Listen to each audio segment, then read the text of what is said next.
Seguimos hoy con la palabra de Dios, seguimos con la enseñanza sobre los 7 pecados capitales. Empezamos la semana pasada, hoy vamos a continuar.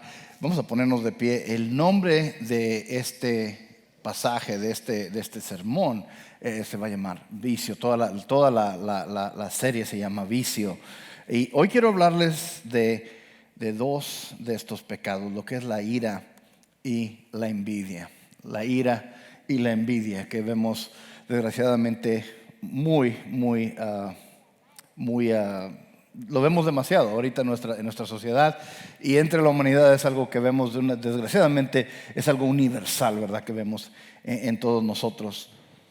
Y quiero hablar acerca de estos dos y cómo estos dos se intercambian. Lo que trato de hacer es no hacer 2 sermones diferentes o 3 sermones diferentes. Quiero hablarles de cómo estos dos interactúan, y muchas veces lo que está detrás de todo esto y lo que causa y el ámbito que causa es una cosa que le llamamos el resentimiento.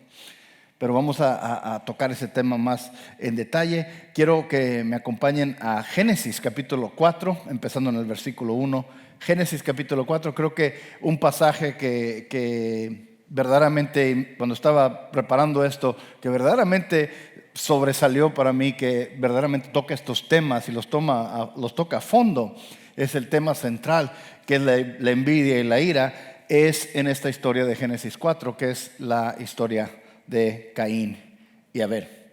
Miren lo que dice la palabra en Génesis 4, versículo 1. El hombre se unió a Eva, su mujer, y ella concibió y dio a luz a Caín. Y dijo: con la ayuda del Señor he tenido un hijo varón. Pues dio a luz a Abel, hermano de Caín. Pues dio a luz a Abel, hermano de Caín. Abel se dedicó a pastorear ovejas, mientras que Caín se dedicó a trabajar la tierra. Tiempo después, Caín presentó al Señor una ofrenda del fruto de la tierra. Abel también presentó al Señor lo mejor de su rebaño, es decir, los primogénitos con su grasa. Y el Señor miró con agrado a Abel y a su ofrenda, pero no miró así a Caín ni a su ofrenda. Por eso Caín se enfureció y andaba cabizbajo. Entonces el Señor le dijo: ¿por qué estás tan enojado? ¿Por qué andas cabizbajo? Si haces lo bueno, podrías andar con la frente en alto, pero si haces lo malo, el pecado te acecha como una fiera lista para atraparte. No obstante, tú puedes dominarlo. Caín habló con su hermano Abel. Mientras estaban en el campo, Caín atacó a su hermano y lo mató. El Señor le preguntó a Caín: ¿dónde está tu hermano Abel? No lo sé, respondió. ¿Acaso soy yo el que debe cuidar a mi hermano? ¿Qué has hecho?, exclamó el Señor.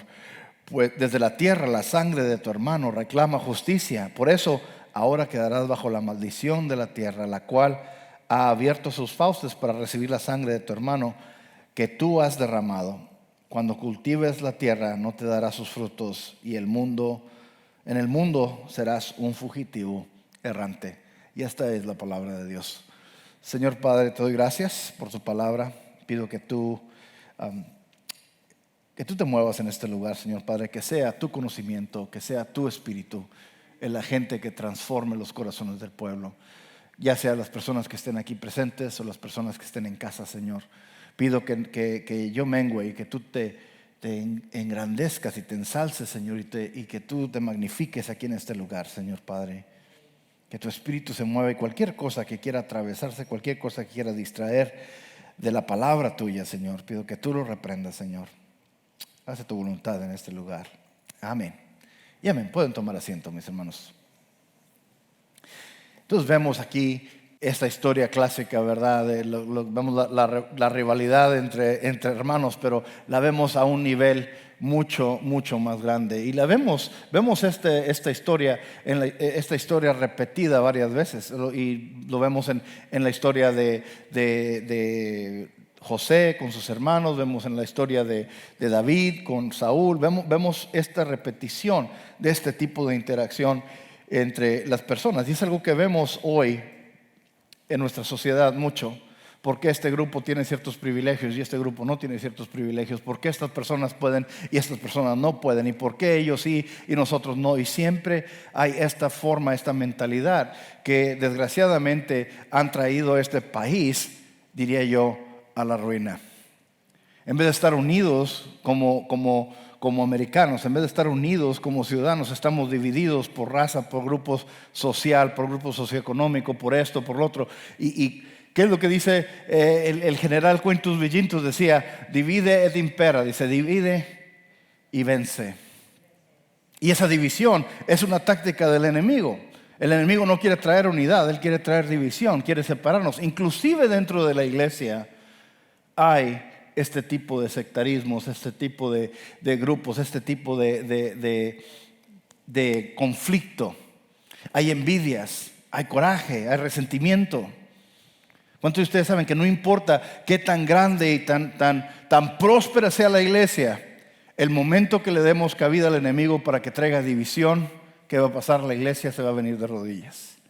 La palabra de Dios nos dice que las fauces, el infierno no va a prevalecer sobre la iglesia, amén. Pero para poder mantenernos unidos va a ser primero, ¿por qué? Porque tenemos a nuestro Padre Jesús. Mientras nos mantengamos unidos en Jesús, escúcheme bien, mientras nos mantengamos unidos en Jesús, no puede hacer nada. Pero el momento en que empecemos a dividirnos, empieza a haber envidias, empieza a haber resentimiento, empieza a haber coraje, ¿qué pasa? Entonces le damos clamo legal al enemigo para que empiece a dividirnos y empiece a destrozar la iglesia por dentro, por sí misma. Entonces, quiero hablar de esto. Aquí vemos cómo Abel y Caín, y leemos la historia, y bueno, ¿por qué a uno sí, por qué al otro no? ¿Por qué recibió una ofrenda y por qué no la otra? Y ha habido este debate teológico, ¿verdad? ¿Qué es lo que está pasando? ¿Por qué es que Dios sí valoró la ofrenda de Abel y no la de Caín? ¿Cuántos de ustedes saben que tenemos un Dios que es justo? Un Dios que no tiene favoritismos. ¿Okay? Él es juez, un juez justo. Si tuviéramos un juez que no está haciendo las decisiones, los fallos, no los está haciendo como debe serlos, ¿qué haría usted con ese juez? Si a lo mejor le da chance a o recibe una mordidita de aquí, una mordidita de allá, y a lo mejor no le da una sentencia tan fuerte o nada más lo deja que se escape, ¿qué diría usted de ese juez? ¿Sería un juez justo, un juez bueno? Claro que no, ¿verdad? Es un juez que está abusando, una persona que no está haciendo su trabajo. ¿Cuánto de ustedes saben que tenemos a un juez que es justo? Nos da la oportunidad a los buenos y a los malos. Dice, hace que salga el sol y caiga la lluvia sobre los justos y los injustos. A todos nos da la oportunidad, pero no todos tomamos las decisiones correctas. Entonces, ¿qué pasa? Tenemos a Caín y tenemos a Abel. Lo que nos dice la palabra es esto. Nos dice aquí, si ponemos atención muy meticulosamente, podemos ver algo. Porque dice que Caín se dedicaba a la agricultura. Abel era pastor.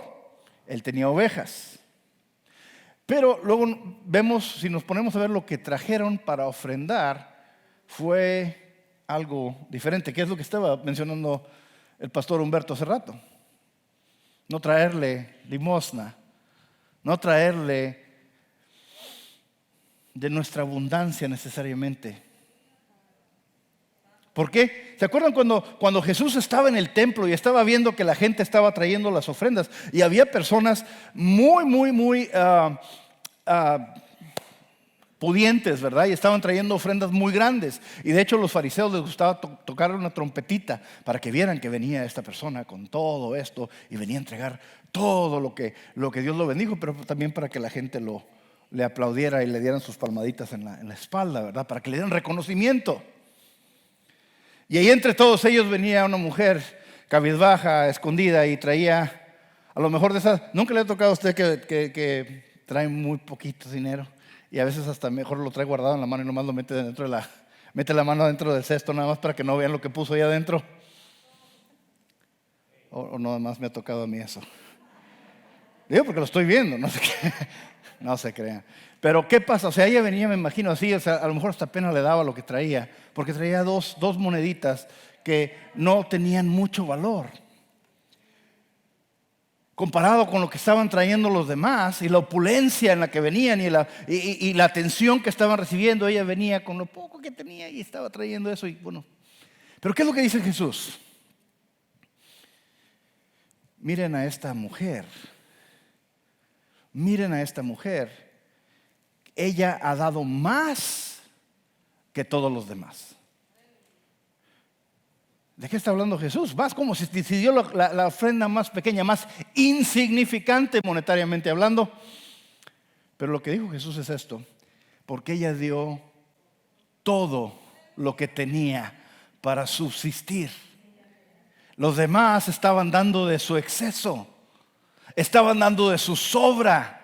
Estaban podridos en lana, como dicen aquí, ¿verdad? Y estaban dando de lo que tenían. Esta mujer estaba dando todo. Y en el griego la palabra todo significa todo, ¿verdad? No tenía con qué comer, no tenía nada más con qué subsistir. Le fue y le entregó a Dios todo. ¿Qué le estaba ella comunicando a Dios con su acción? Señor, tú eres mi fuente, tú eres mi proveedor. Te tengo absoluta confianza que aunque sea poco, te lo voy a dar, pero tú me vas a proveer. ¿Qué es lo que dice Jesús? No busquen qué comerán, qué vestirán, porque el Señor, tu Padre Celestial, conoce lo que necesites antes de que se lo pidas, sino busca primeramente el reino de los cielos y toda su justicia, y todo lo demás se te será dado por añadidura. ¿Verdad? ¿Cuál es entonces la premisa? Busca primero el reino de los cielos. Regresando a lo que está pasando aquí, Caín trae algunas de las frutas, del fruto de su cosecha. Mira lo que dice. Tiempo después, Caín presentó al Señor una ofrenda del fruto de la tierra. Trajo algunas cosas. Trajo algunas cosas. Trajo algo. Pero luego viene la descripción de lo que trajo Abel. Abel también presentó al Señor lo mejor de su rebaño. Lo mejor de su rebaño. Y a su ofrenda. Dice, Abel también presentó lo mejor de su rebaño, es decir, los primogénitos con su grasa. ¿Qué es un primogénito? Primero. O sea, los primeros borreguitos que nacieron.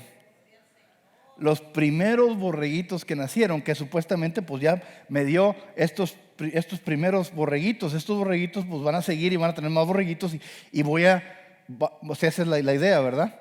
Se van a reproducir y van a tener más borreguitos y esos van a tener más y esos van a tener más. Pero ¿qué hizo? Lo primero que salió, las primicias, lo tomó y lo sacrificó. ¿Y qué le está comunicando con eso al Señor? Yo sé que tú vas a proveer más. Yo sé que ven la misma lo que está pasando aquí. ¿Qué fue lo que hizo Caín? Trajo algo. ¿Qué fue lo que trajo Abel? Trajo lo mejor y las primicias. ¿Cuánto les ha pasado que pagamos la casa, pagamos el carro, pagamos a Navient o a Sallie Mae, o pagamos a Netflix, todo, y luego ya lo que queda, no me alcanza para el diezmo? Señor, ¿por qué? Y ya sé que muchos ya se están desconectando, ¿verdad? Pero bueno, voy a seguir predicando. Pero lo que voy es esto. Agarramos las primicias y las aventamos para todos y a Dios le dejamos las obras. Ahí es donde tenemos que tener cuidado, hermanos. ¿Qué fue la diferencia y por qué Dios vio con agrado una ofrenda y no la otra? Fue en la forma que se entregó. No era tanto lo que se estaba ofreciendo, era la actitud del corazón con la que se estaba ofreciendo. Entonces es la diferencia que hizo Dios ahí, y por eso aceptó. Y aún así, ¿cuántos de ustedes saben que, por ejemplo, si su hijo se porta mal y usted nada más lo golpea y no le dice por qué lo golpeó o por qué lo corrigió, entonces ¿qué estamos haciendo? Eso es abuso, ¿verdad? Pero si se le da una nalgada o lo que sea, o se le corrige, pero se le está explicando, es que mira, si hubieses hecho esto no hubiera pasado. Entonces, ¿qué estamos haciendo? Estamos corrigiendo, ahí estamos instruyendo, y como un buen padre, ¿qué es lo que hace Dios con Caín? Mire lo que le dice: ¿por qué estás tan enojado? ¿Por qué estás tan enojado? ¿Por qué andas cabizbajo? Si hicieras lo bueno, podrías andar con la frente en alto, pero si no haces lo malo, el pecado te acecha como una fiera lista para atraparte. No obstante, tú puedes dominarlo.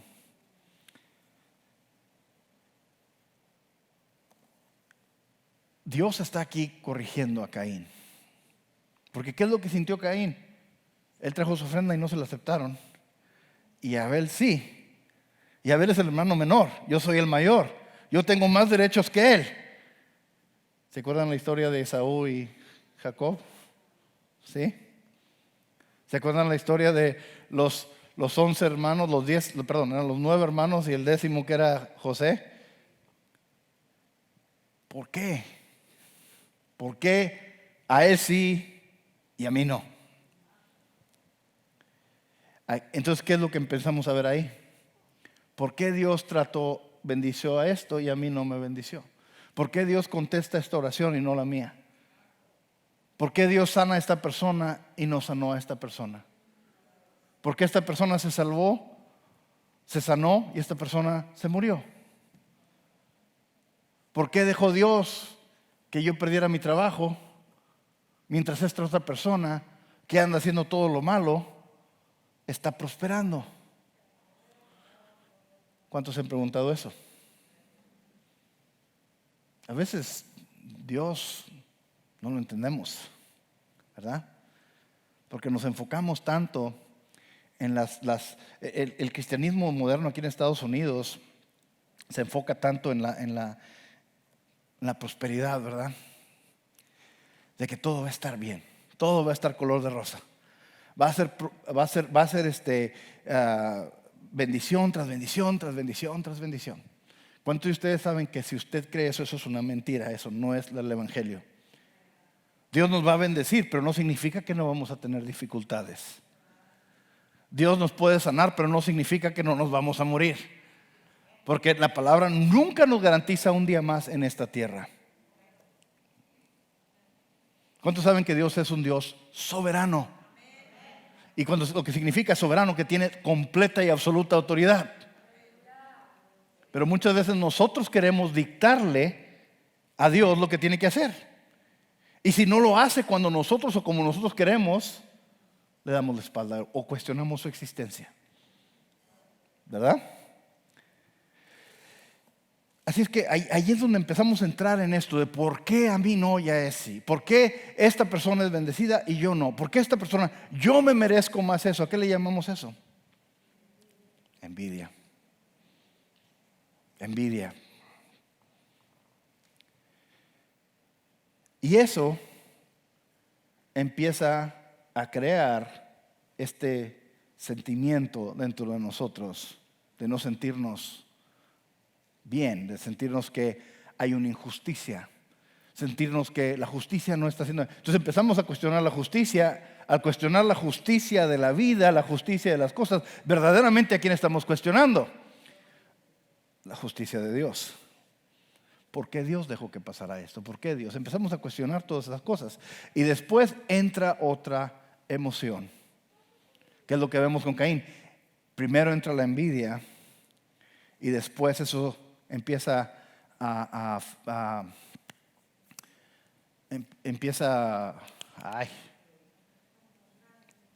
crecer,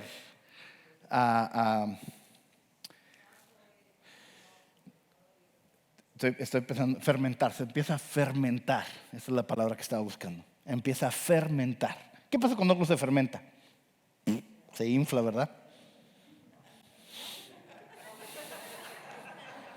Ya hablamos de la glotonería la semana pasada, así es que no voy a tocar ese tema hoy.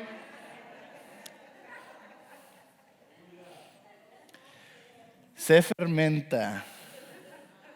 Se fermenta. ¿Qué pasa cuando algo se fermenta? Como que no huele muy bien, ¿verdad? Y se deforma. Cuando entra la envidia, ¿qué empieza a pasar en nuestras emociones? Empieza a entrar después el coraje y después la ira. Un coraje, una ira. Se empieza a ver este enojo, esta forma de pensar, esta ira. Quiero hablarles de la ira primero y después voy a regresar. ¿Cuántos han estado enojados? ¿Okay? Tengo como unas 5 personas, las demás están echando mentiras. Señor, perdónalos porque están echando mentiras en tu casa.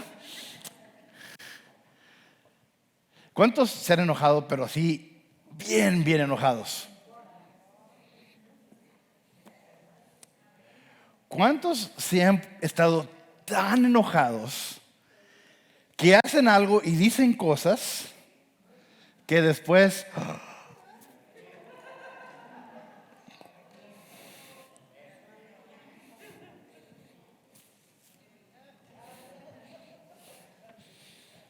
touchdown?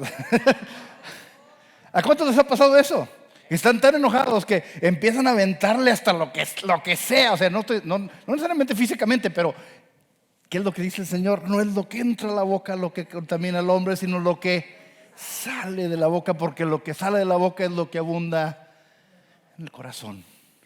Una vez les voy a contar esta historia, corazón. No se preocupen, no se trata de ella nunca se enoja. Ahora yo estoy echando mentiras, perdóname, Señor. No, pues un poquito. Una vez, no sé si usted sabe, pero su pastor, su siervo de Dios, tiene un carácter un poquito fuerte. Sí, un poquito fuerte. Mi cuñada sí sabe. Me imagino que mi hermano le ha chismeado y hizo todo tipo de mentiras. Sí, pero soy de carácter fuerte y soy de mecha corta también. Ya está un poquito más larga. Antes estaba más cortita.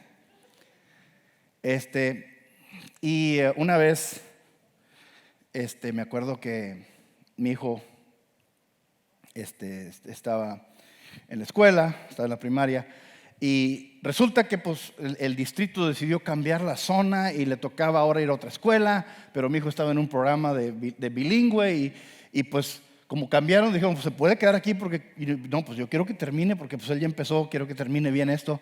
Pero entonces cambiaron las rutas y dijeron, pues como él ya no pertenece a esta escuela, ya no tiene autobús. Así es que si va a mantener aquí, pues lo va a tener que traer y llevar usted. Ok. Claro que sí. Y ahí va pues su servidor en la mañana, llevándolo, luego trayéndolo y tener que manejar mi horario para poder salir a la hora porque pues su mamá no, verdaderamente no. Estaba trabajando. Así es que yo tuve que cargar esa cruz. Entonces, me cambiaron todo eso, me estropearon los planes para el semestre. Y no sé si usted ha ido a la universidad aquí a Tamillo, ¿verdad? Y si usted va antes de COVID, por cierto, y ha usted tratado de encontrar estacionamiento ahí. Imagínense cuando va usted a la feria en Nuevo Laredo y quiere encontrar estacionamiento, tiene que estacionarse en el kilómetro 13 y venirse caminando, ¿verdad? Así estaba, o sea, así se pone la universidad. No hay lugar para estacionarte. Yo no, me voy a estacionar ahí aquí en el, iba a decir Maverick, pero iba a enseñar mi edad. Dije, no, aquí en el Stripes, y luego yo me voy caminando, porque tenía uno que estacionarse muy lejos. Y luego mi clase se acababa a las 3. El niño tenía que estar ahí a las 3:10, porque si no estaba ahí a las 3:10, ya los metían a los niños otra vez dentro y pues teníamos que ir ahí a la dirección, los papás, a firmar para sacar al niño. Yo entiendo, no es buena onda dejar a los maestros ahí cuidando a los niños. Para otras personas, pero para mí. Entonces, y Dios no lo quiere que un alumno, oiga maestro, porque siempre se les ocurre hacerte preguntas después de clase, especialmente cuando ya tienen que entregar ensayos o examen final y todos te tienen las preguntas. Ahora sí todos tienen preguntas, ¿verdad?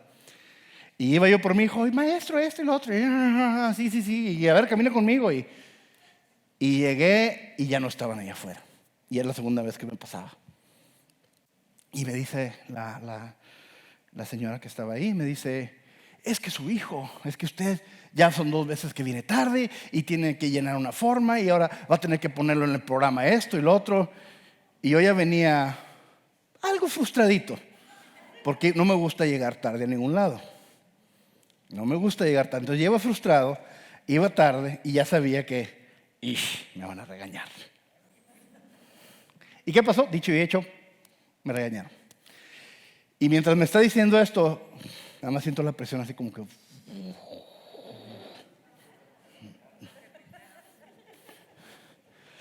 De repente me sentía como el doctor Bruce Banner. Empecé a poner verde y todo.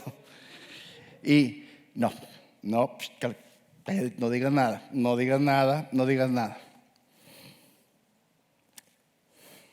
Ok, pero es que tiene que ser... Ok, ni modo.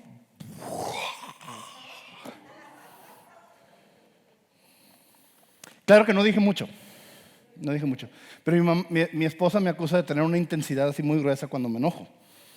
Y no le dije muchas cosas, lo hice con mucho cuidado. Y ya después me vine, nos venimos, agarré a mi hijo. Y después, no sé cómo supo mi esposa, creo que ¿te dijo o te habló? ¿Cómo estuvo? A la otra vez que fue a la escuela, la señora le dijo, ay, pastora, su esposo, el pastor,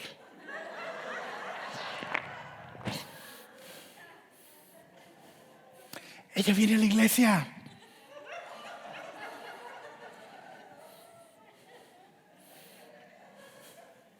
No te vayas, corazón, no me dejes aquí. ¿Para dónde vas?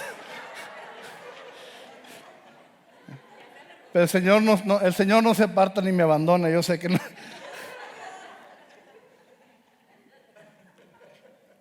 Ay, corazón, bueno. El apoyo, ¿verdad? No está bueno, vea dónde tienes que ir. Ok. La señora viene a la iglesia. Y claro, pues ahora tengo que ir con la pena del mundo a pedirle disculpas.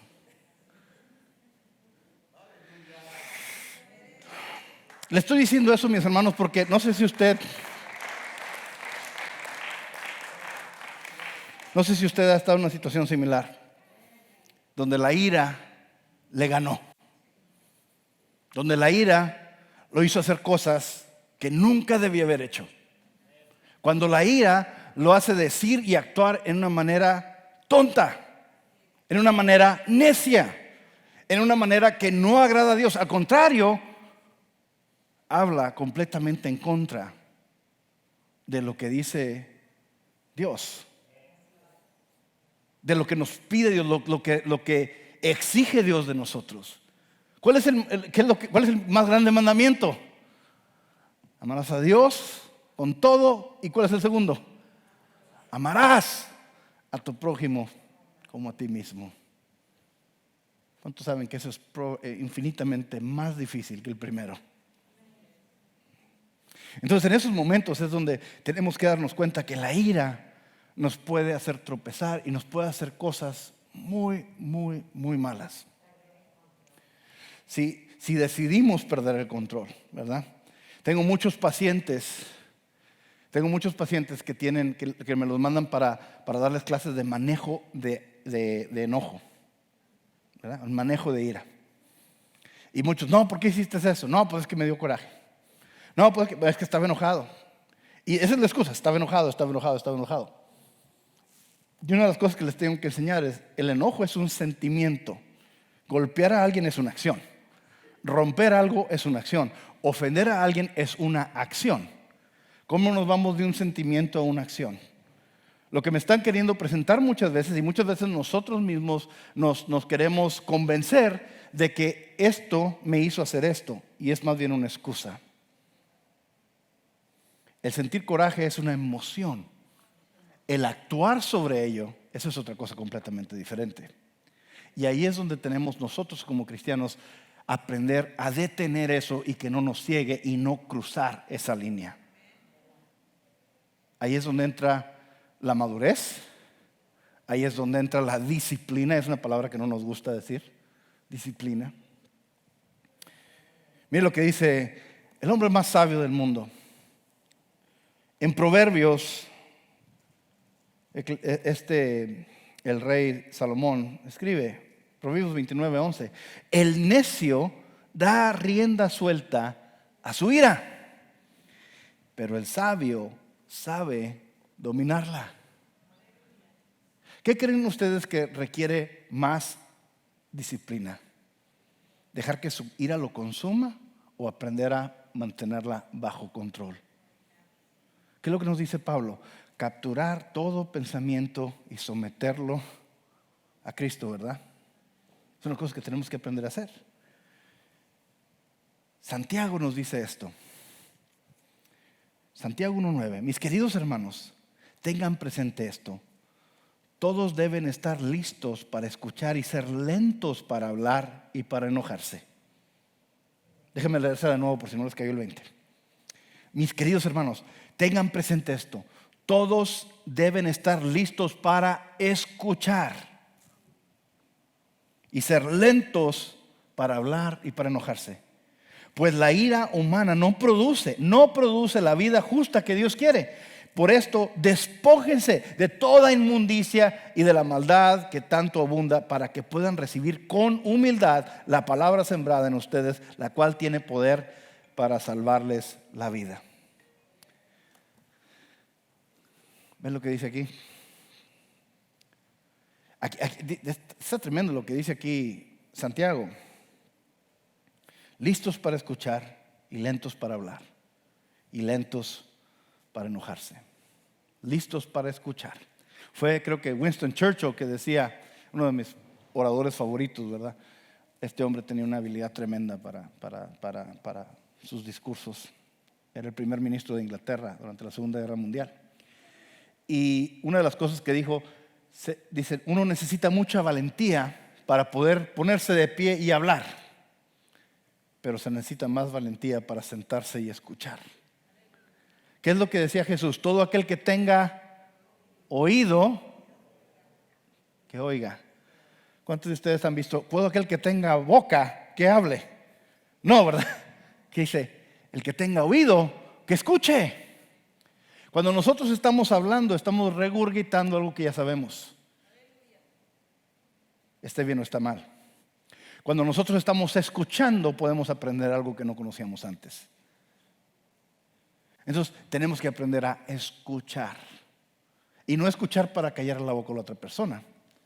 Escuchar verdaderamente lo que está diciendo. ¿Cuántos de ustedes se han dado cuenta que Jesús no contestaba las preguntas de la superficie? Se iba al fondo, al corazón de la persona que estaba haciendo la pregunta. No contestaba la pregunta que le hacían, que estaba en la superficie. Siempre preguntaba lo que estaba detrás de la pregunta. Se enfocaba en la persona que estaba preguntando y las necesidades que tenía. Si tú supieras quién soy, tú me pedirías agua a mí. Porque el que beba del agua que yo tengo nunca más tendrá sed. Señor, dame de esta agua. Tráeme a tu marido. Para el que no conoce la palabra, piensa que Jesús como que tiene ADHD, ¿verdad? Y le cambió el tema. No, le dice, dame de esta agua, porque obviamente quería apuntar el lugar de su vida que tenía sed. ¿Se acuerdan de esa historia? Juan capítulo 4. No tengo marido. Claro, el que le tienes ahorita no es tu marido, porque has tenido 5 y con el que estás no es tu marido. Inmediatamente expuso su sed. Ven cómo Jesús siempre contestaba, escuchaba lo que estaba pasando para poder contestar a las personas. Ahí es donde entra eso. Muchas veces nosotros nos estamos tan atareados que no escuchamos y estamos embotellados en nuestra propia percepción de las cosas. Estamos embotellados en nuestra propia opinión. ¿Nunca han escuchado personas que son sabias en su propia opinión? personas que conocen, personas que son necias, que no escuchan, que es nada más la forma que ellos ven las cosas y de ahí no cambia. Es nada más como ven ellos las cosas. ¿Cuántos han tenido una conversación con una persona así? ¿Y a dónde llegan? A ningún lado. A ningún lado. Porque solamente lo que quieren hacer es refutar todo lo que uno está diciendo. Porque no escuchan. Miren, es importante nosotros aprender a escuchar para entender el contexto de la otra persona, lo que está sucediendo con la otra persona. No dejar que esa ira nos llene, no dejar que esa percepción nos empiece a afectar. Les digo a las personas, esto lo vi hace tiempo y lo vi en una película de hecho y se me quedó muy grabado. Donde muchas veces empieza a haber malentendidos y de ahí entra la ira y entra todo ese tipo de cosas, es porque nosotros juzgamos a toda la gente por sus acciones y nos juzgamos a nosotros mismos con nuestras intenciones. Piénsenlo bien. A todas las personas las juzgamos basadas en sus acciones porque no conocemos la intención. Pero a nosotros mismos no nos fijamos en la acción, nos fijamos en la intención que tenemos. Pero si ya hemos tenido roces con esa persona, no conocemos la intención, pero ya sabemos que es mala. Entonces lo que hagan o dejen de hacer ya es algo malo, ya es un ataque, es una afrenta. Y entonces empezamos a ver moros con tranchete. ¿Sí? Mire lo que dice Pablo en Efesios acerca de la ira. Por lo tanto, dejando la mentira, hable cada uno a su prójimo con la verdad, porque todos somos miembros de un solo cuerpo, de un mismo cuerpo. Si se enojan, no pequen. ¿Ven? Dos cosas diferentes. ¿Cuántos saben que enojarse no es pecado?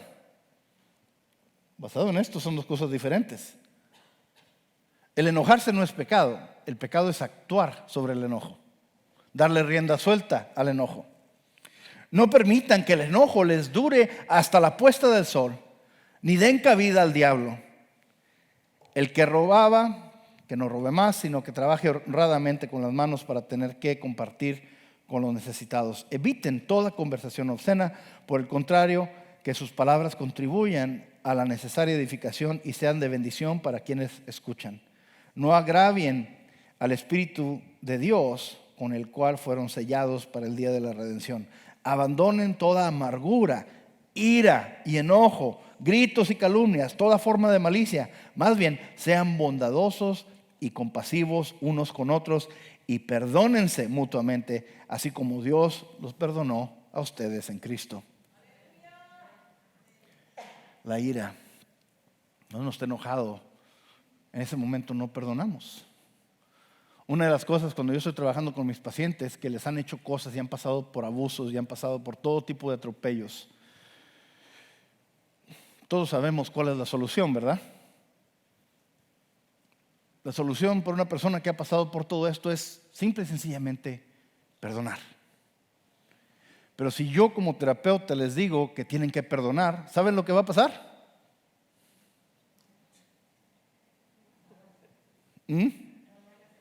No, se van a enojar. Oh, es que usted no sabe lo que me pasó. Me ha pasado como pastor también. Tienes que perdonar a esta persona. No, pastor, usted no sabe. Si usted supiera lo que me pasó. No le estoy preguntando qué le pasó, le estoy diciendo lo que tiene que hacer. Como pastor sí lo puedo hacer, como terapeuta no puedo. Tengo que dejarlos a que ellos solitos decidan perdonar. Mire lo que dice aquí Pablo, dice que si nosotros no perdonamos, ¿qué va a pasar? Dios no nos va a perdonar. ¿Cuántos de ustedes, yo crecí católico, cuántos de ustedes se aprendieron el Padre Nuestro, verdad? Mateo capítulo 6. Padre nuestro que estás en los cielos, santificado sea tu nombre, vénganos tu reino, hágase tu voluntad, en la tierra como en el cielo. Danos hoy nuestro pan de cada día y perdona nuestras ofensas. ¿Cómo ¿qué?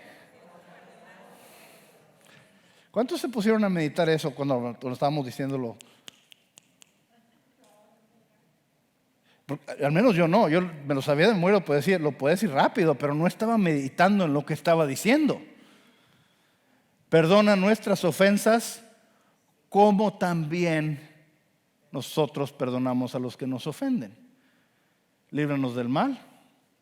Pero luego el próximo versículo, que es el versículo 14, dice, porque si nosotros no perdonamos a nuestros hermanos, Dios no nos perdona a nosotros. Pero si nosotros, versículo 15, si perdonamos a aquellos, entonces Dios nos perdonará a nosotros también.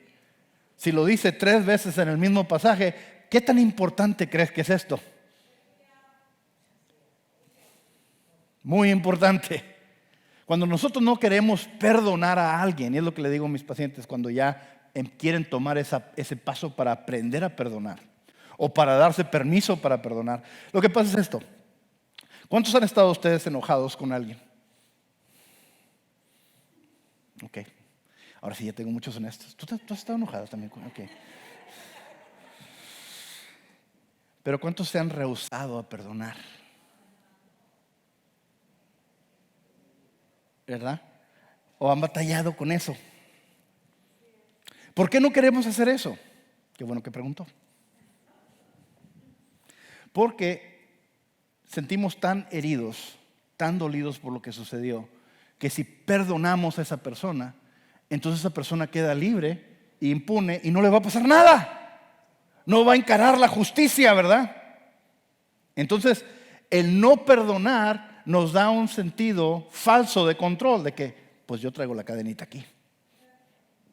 Yo estoy en control de que no lo voy a perdonar. Y la persona ni se da cuenta. ¿Y quién se está muriendo de amargura? Nosotros. Es como tomar veneno y esperar que la otra persona se muera. ¿Verdad? Pero aún, me dejan profundizar un poquito más aquí.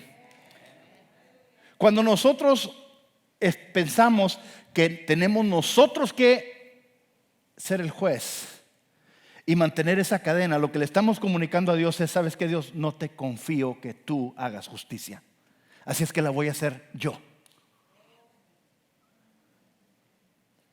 Le estamos comunicando a Dios, Dios, no tengo confianza en que tú vayas a hacer la justicia. Así es que yo soy mejor juez que tú. Yo voy a decidir cuándo y cómo voy a perdonar a esa persona. ¿Sí?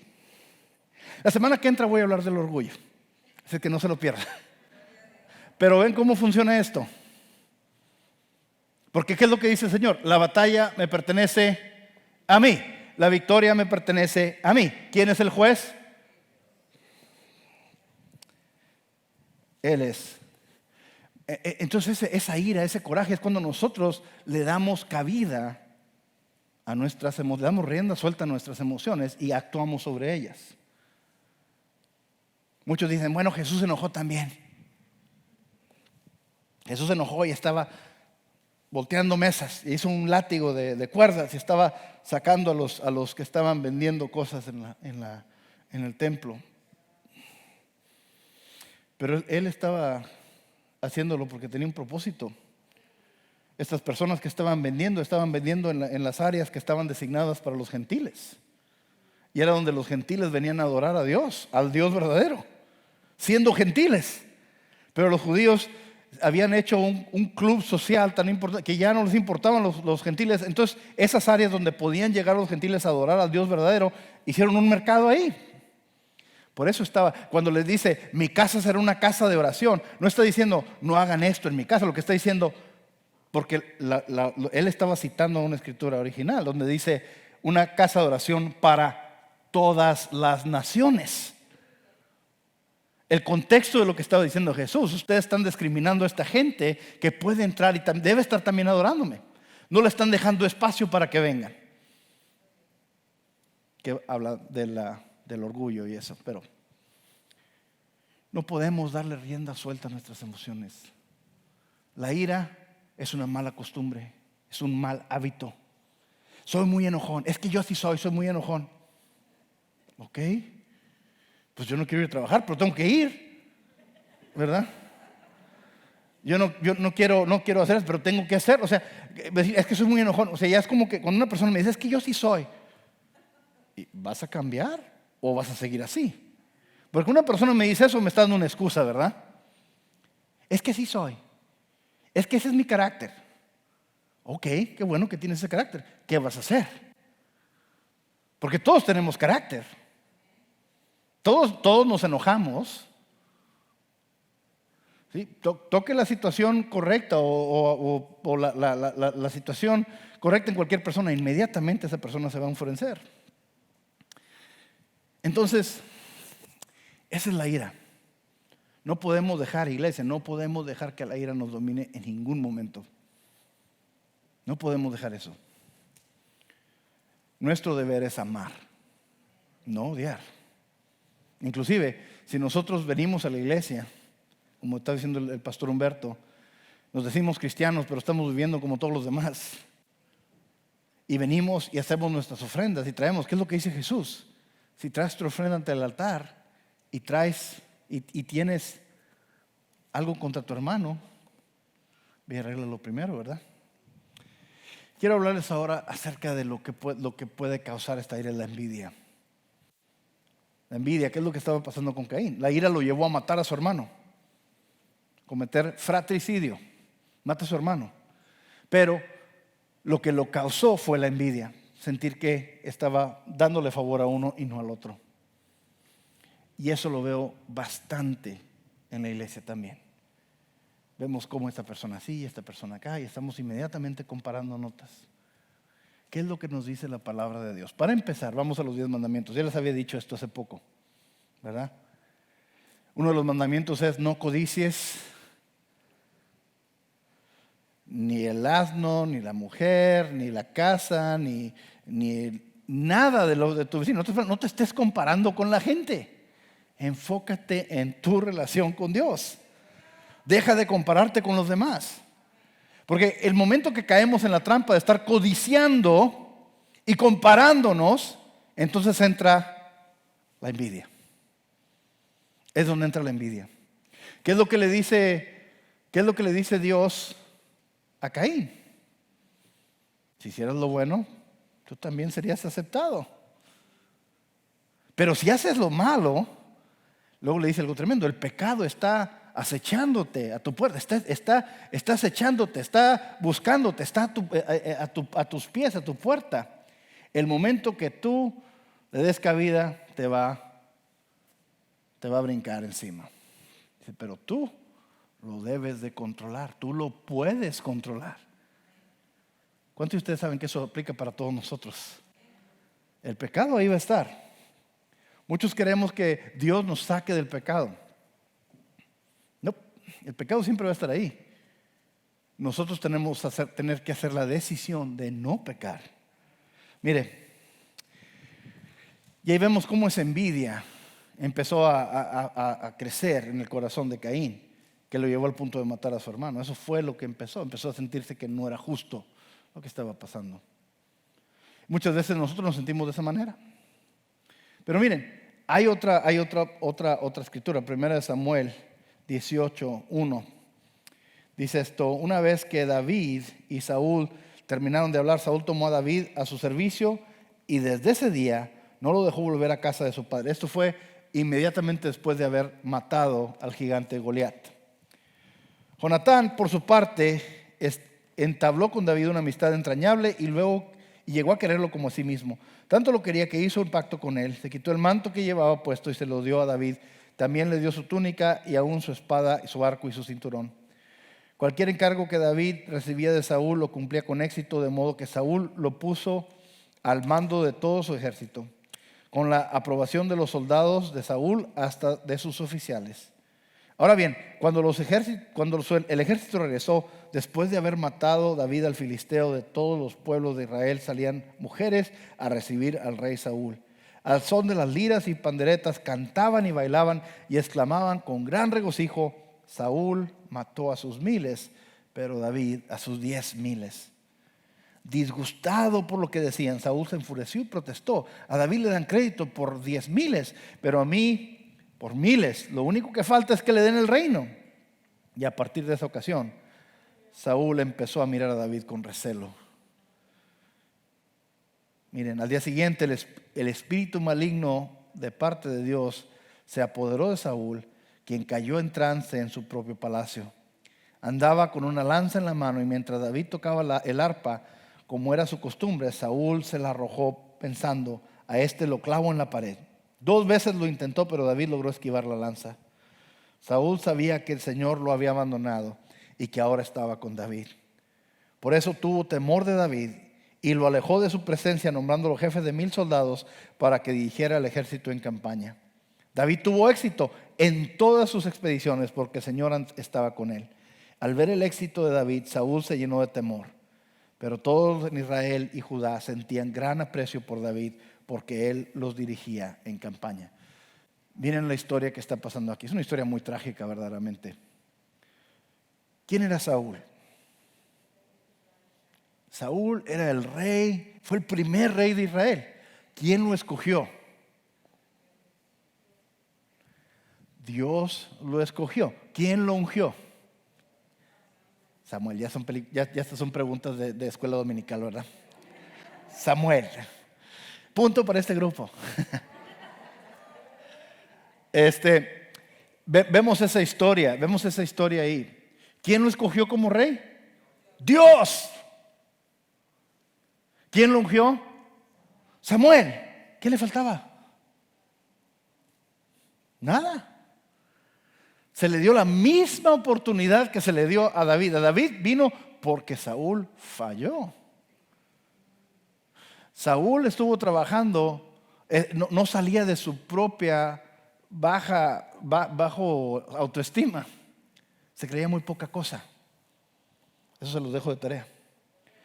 Nunca salió de su bajo autoestima. Se le dio todo, pero no lo supo manejar por su falta de fe en sí mismo, su falta de fe en Dios. Quiso controlar todo. Es lo que pasa cuando no tenemos fe en Dios, queremos controlar las cosas nosotros, ¿verdad? Es lo que estaba haciendo. Él quería controlar todo y por eso no pudo ser útil en las manos de Dios y Dios tuvo que reemplazarlo con David. Entonces él ya se dio cuenta que Dios lo había abandonado y Dios empezó ahora no a bendecirlo a él, empezó a bendecir a David, y cuando vio que le daban más reconocimiento a él, le empezó a dar envidia. Y la envidia, así como a Caín, lo llevó a la ira.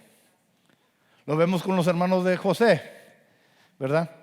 ¿Quién tenía la preferencia de Israel? José. Los demás hermanos no tenían tanta influencia con el papá y empezaron a agarrarle recelo, resentimiento, coraje. No sentían que era justo. ¿Y qué quisieron hacer con él? Matarlo. No lo mataron por el hermano mayor, por Rubén, que dijo no lo maten, pero ¿qué hicieron? Lo vendieron como esclavo. Se deshicieron de él. ¿Por qué crucificaron a Jesús? Porque Jesús venía en humildad, pero en autoridad. Y este hombre que no tenía los antecedentes académicos, digamos, el reconocimiento de las personas en poder, la gente lo escuchaba y lo obedecía, y los sacerdotes no tenían esa autoridad. ¿Y qué fue lo que pasó? Empezaron a tenerle recelo, ira, y finalmente lo mataron, sin darse cuenta que estaban cumpliendo la voluntad de Dios. Quiero terminar con esto de resentimiento. Ese resentimiento que empezamos a sentir por la gente, cuando tenemos resentimiento en nuestro corazón. Y quiero que no nada más lo escuche como un tema académico, quiero que aproveche estos momentos para verdaderamente hacer un examen de su corazón. Y espero que en estos momentos el Espíritu Santo empiece a revelarle a cada uno de nosotros. Eso a mí ya me dio mi revolcada. Pero, ¿con quién tenemos resentimiento? Mateo 5:21, ustedes han oído que se ha dicho a sus antepasados, no mates, todo el que mate quedará sujeto al juicio del tribunal.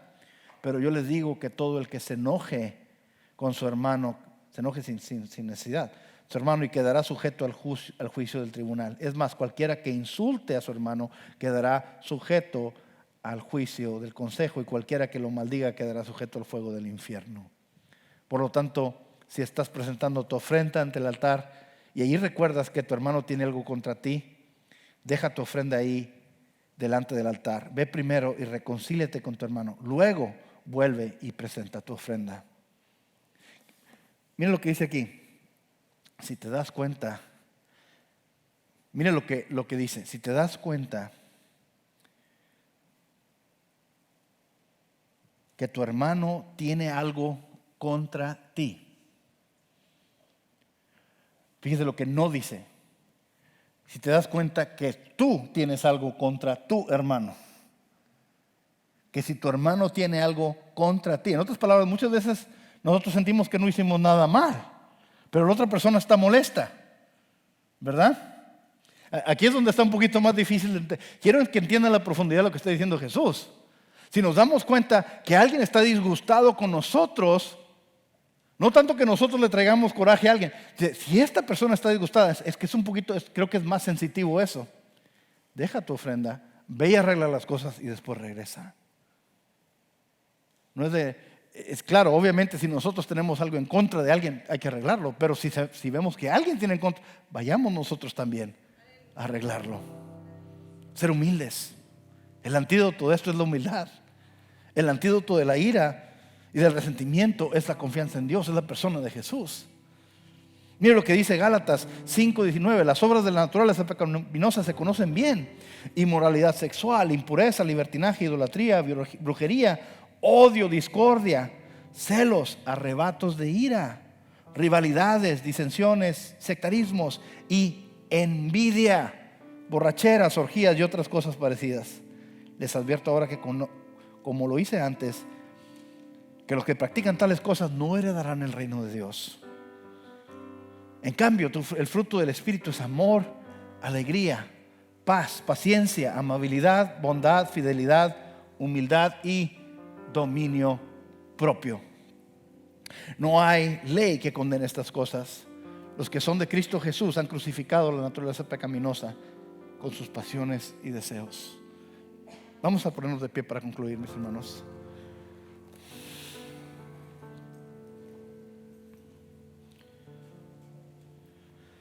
Podemos hacer todas las cosas que se espera de uno hacer en la iglesia. Podemos hacer todas las cosas que una iglesia tradicional las hace. Podemos pasar por todos los rituales y todas las tradiciones, pero si no hay amor, ¿de qué sirve? Podemos tener la iglesia más grande, más bonita, más llena, pero si no hay amor, ¿de qué nos sirve? Podemos decirnos que somos cristianos y seguidores de Cristo y ayunamos y hacemos todo